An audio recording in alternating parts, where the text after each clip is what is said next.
حضرت ابراہیم علیہ السلام کے بیٹے حضرت اسماعیل علیہ السلام کے 12 بیٹے تھے۔ ان کی نسل اس قدر ہوئی کہ مکہ مکرمہ میں نہ سما سکی اور پورے حجاز میں پھیل گئی۔ ان کے ایک بیٹے کیدار کی اولاد میں عدنان ہوئے۔ عدنان کے بیٹے معد اور پوتے کا نام نزار تھا۔ نزار کے 4 بیٹے تھے، ان میں سے ایک کا نام مزر تھا۔ مزر کی نسل سے قریش بن مالک پیدا ہوئے، یہ فہر بن مالک بھی کہلائے۔ قریش کی اولاد بہت ہوئی، ان کی اولاد مختلف قبیلوں میں بٹ گئی۔ ان کی اولاد سے قسی نے اقتدار حاصل کیا۔ قسی کے آگے 3 بیٹے ہوئے، ان میں سے ایک عبد مناف تھے، جن کی اگلی نسل میں ہاشم پیدا ہوئے۔ ہاشم نے مدینہ کے ایک سردار کی لڑکی سے شادی کی۔ ان کے یہاں ایک لڑکا پیدا ہوا، اس کا نام شیبہ رکھا گیا۔ یہ پیدا ہی ہوا تھا کہ ہاشم کا انتقال ہو گیا۔ ان کے بھائی مطلب مکہ کے حاکم ہوئے۔ ہاشم کا بیٹا مدینہ منورہ میں پرورش پاتا رہا۔ جب مطلب کو معلوم ہو گیا کہ وہ جوان ہو گیا ہے تو بھتیجے کو لینے کے لیے خود مدینے گئے۔ اسے لے کر مکہ مکرمہ پہنچے تو لوگوں نے خیال کیا یہ نوجوان ان کا غلام ہے۔ مطلب نے لوگوں کو بتایا یہ ہاشم کا بیٹا اور میرا بھتیجا ہے۔ اس کے باوجود لوگوں نے اسے مطلب کا غلام ہی کہنا شروع کر دیا۔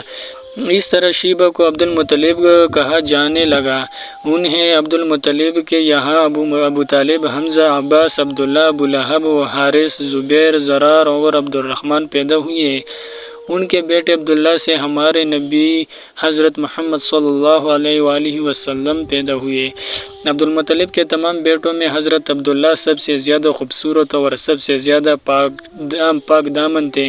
عبد المطلب کو خواب میں زمزم کا کنواں کھودنے کا حکم دیا گیا، یعنی حضرت اسماعیل علیہ السلام کے کنویں کو۔ اس کنویں کو قبیلہ جرہم کے سردار مزاز نے پاٹ دیا۔ قبیلہ جرہم کے لوگ اس زمانے میں مکہ کے سردار تھے، بیت اللہ کے نگران تھے۔ انہوں نے بیت اللہ کی بے حرمتی شروع کر دی۔ ان کا سردار مزاز بن عمرو تھا، وہ اچھا آدمی تھا۔ اس نے اپنے قبیلے کو سمجھایا کہ بیت اللہ کی بے حرمتی نہ کرو، مگر ان پر اثر نہ ہوا۔ جب مزاز نے دیکھا کہ ان پر کوئی اثر نہ ہوتا تو قوم کو اس کے حال پر چھوڑ کر وہاں سے جانے کا فیصلہ کیا۔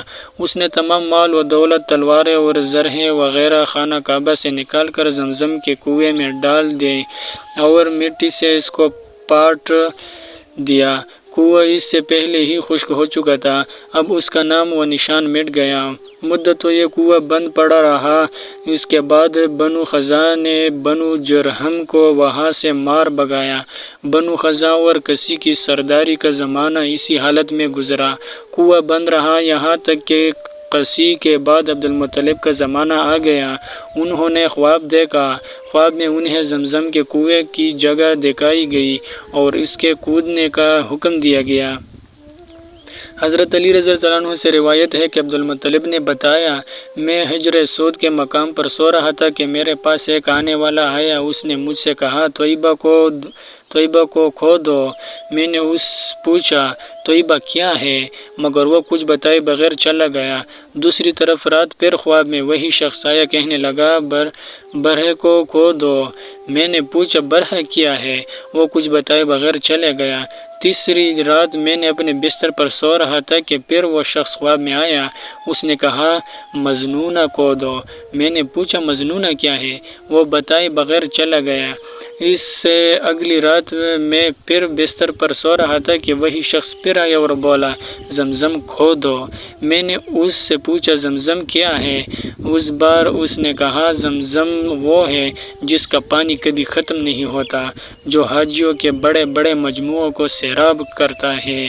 عبد المطلب کہتے ہیں میں نے اس سے پوچھا یہ کنواں کس جگہ ہے، اس نے بتایا جہاں گندگی اور خون پڑا ہے اور کنواں ٹھونگے مار رہا ہے۔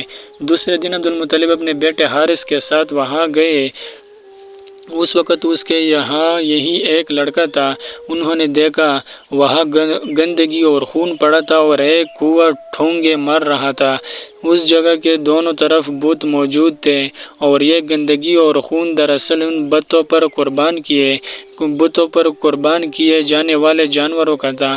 پوری نشانی مل گئی تو عبدالمطلب کدال لے آئے اور کھدائی کے لیے تیار ہو گئے، لیکن اس وقت قریش وہاں آ پہنچے۔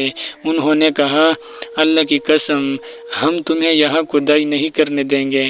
تم ہمارے ان دونوں بتوں کے درمیان کنواں کھودنا چاہتے ہو جہاں ہم ان کے لیے قربانیاں کرتے ہیں۔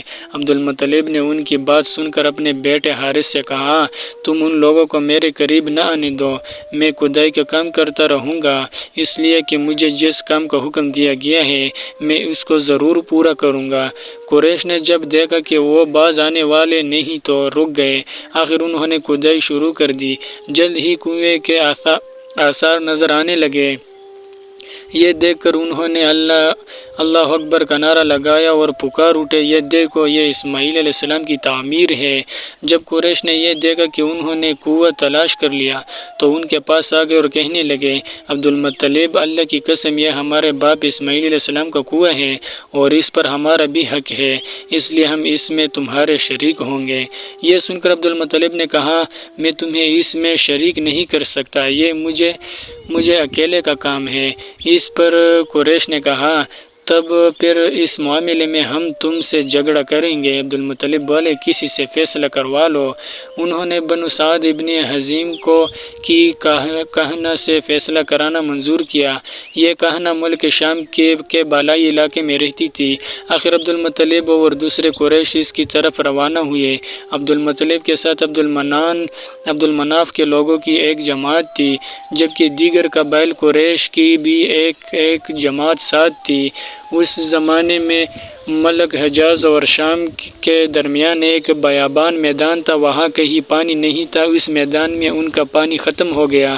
سب لوگ پیاس سے بے حال ہو گئے، یہاں تک کہ انہیں اپنی موت کا یقین ہو گیا۔ انہوں نے قریش کے دوسرے لوگوں سے پانی مانگا، لیکن انہوں نے پانی دینے سے انکار کر دیا۔ اب انہوں نے ادھر ادھر پانی تلاش کرنے کا ارادہ کیا۔ عبدالمطلب اٹھ کر اپنی سواری کے پاس آئے۔ جو ہی ان کی سواری اٹھی، اس کے پاؤں کے نیچے سے پانی کا چشمہ ابل پڑا۔ انہوں نے پانی کو دیکھ کر اللہ اکبر کا نعرہ لگایا۔ پھر عبدالمطلب سواری سے اتر آئے۔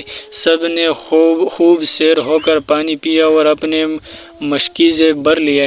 اب انہوں نے قریش کی دوسری جماعت سے کہا، آؤ تم بھی سیر ہو کر پانی پی لو۔ اب وہ بھی آگے آئے اور خوب پانی پیا۔ پانی پینے کے بعد وہ بولے، اللہ کی قسم ہے عبدالمطلب، یہ تو تمہارے حق میں فیصلہ ہو گیا۔ اب ہم زمزم کے بارے میں تم سے کبھی جھگڑا نہیں کریں گے۔ جس ذات نے تمہیں اس بیابان میں سیراب کر دیا، وہی ذات تمہیں زمزم سے بھی سیراب کرے گا، اس لیے یہیں سے واپس چلو۔ اس طرح قریش نے جان لیا کہ اللہ تعالیٰ عبدالمطلب پر مہربان ہے، لہٰذا ان سے جھگڑنا بے سود ہے اور کاہنہ کے پاس جانے کا کوئی فائدہ نہیں۔ چنانچہ سب لوگ واپس لوٹے۔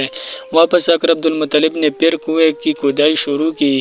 ابھی تھوڑی سی کھدائی کی ہوگی کہ مال دولت، تلواریں اور زرہیں نکل آئے۔ اس میں سونا اور چاندی وغیرہ بھی تھی۔ یہ مال و دولت دیکھ کر قریش کے لوگوں کو لالچ نے آ گھیرا۔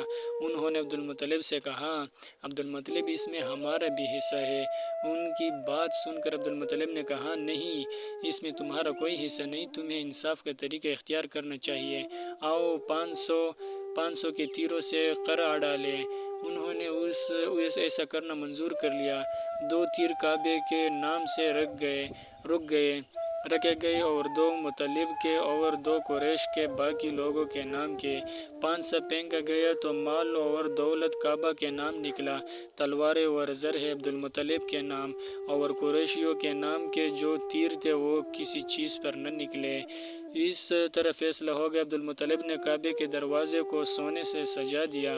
زمزم کی کھدائی سے پہلے عبدالمطلب نے دعا مانگی تھی کہ اے اللہ، اس کی کھدائی کو مجھ پر آسان کر دے، میں اپنا ایک بیٹا تیرے راستے میں ذبح کروں گا۔ اب جب کہ کنواں نکل آیا تو انہیں خواب میں حکم دیا گیا، اپنی منت پوری کرو، یعنی ایک بیٹے کو ذبح کرو۔